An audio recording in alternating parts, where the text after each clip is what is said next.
Hey everybody, I'm Dirty Dan and welcome back to Greasy Boy Customs. Today we're talking about gauges and gauge panels and how to lay out your custom dash panel.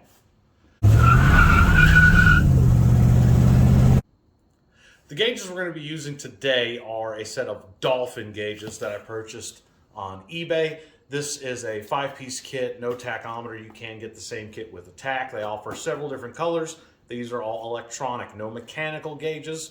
And even the speedometer on this one is GPS driven. These are affordable at, or maybe slightly less than $300. It's a very nice set. I've installed them several times.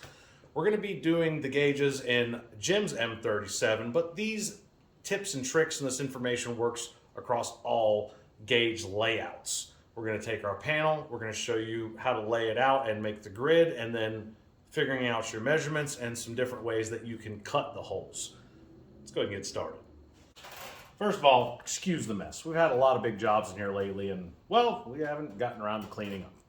But anyway, let's talk about the gauge. So, we measured the size for the panel.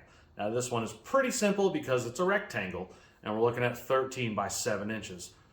Once you get this, you want to go ahead and set it down and you want to find your center point, top to bottom, center point, left to right, and you want to go ahead and mark out your centers. What I like to do then is lay out 1-inch grids. So take something that's 1 inches, like this Truler's magnetic rule, and lay it down and run 1-inch blocks. This grid is going to help you out dramatically in the next step when I show you the cool tools that we have to make our holes. So one of the cool tools that you can use, you might remember from like kindergarten. I know this is some play school shit here, but this works. It's a nice piece of flexible plastic with different hole sizes pre-cut out on it, and it's also got notches to show you the center lines. This is going to help us lay these gauges out. Let me show you what we'll do. What we want to do first is determine our hole size between the big and the small gauges, and you can literally just slide it in here until you figure out which one fits. Now 3 1/4 is a little small, 3 1/2 is a little large, so what we're going to do is we're going to use the smaller one in this case, and then we'll use the outside of the line for our cutting, and it should fit just fine. Same thing with the small gauge. You want to pick your gauge hole size, and same here. It looks like 2 inches slightly too small, and 2 1/4 is a little too big. So again, we'll also go with the smaller one.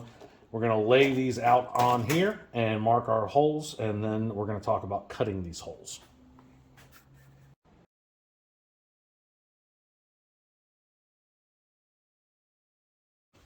3, 2, action.